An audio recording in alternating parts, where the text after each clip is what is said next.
Patriots see a nation and its destiny in ways no one else can.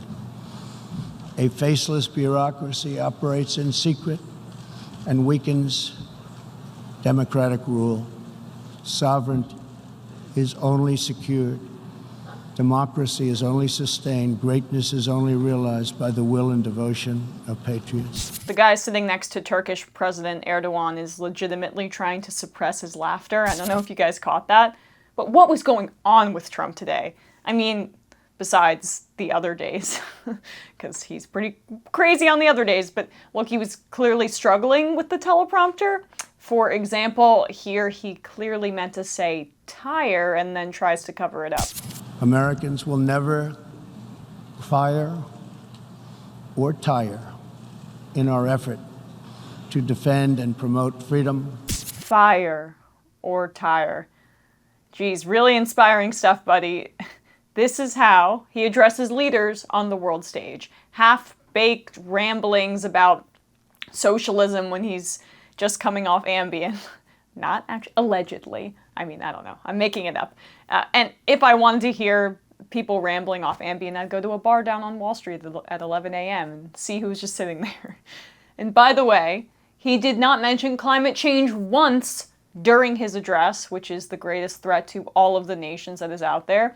Would make sense to talk about that at the United Nations if this was a rational, serious person, if Donald Trump were a rational, serious person. Compare his address to Greta Thunberg's words from yesterday. It's a pretty stark difference. People are suffering. People are dying. Entire ecosystems are collapsing. We are in the beginning of a mass extinction, and all you can talk about is money and fairy tales of eternal economic growth. How dare you!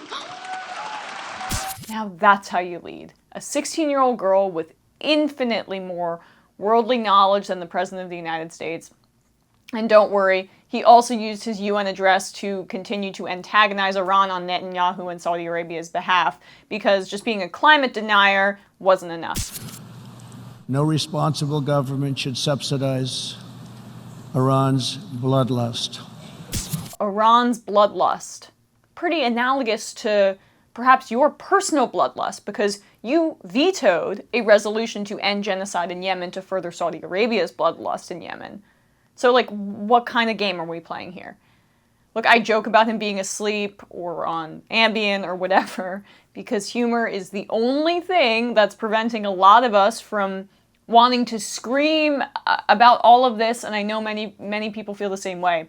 The guy's just an absolute embarrassment to the United States. He used this speech as a terrible attempt to stump for himself in 2020, fear-mongering about socialism, which he really thinks is a great campaign promise for himself or campaign strategy.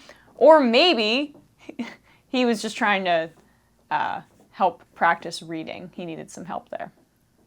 See, that's an attempt at humor. Again, because I need it, dear God.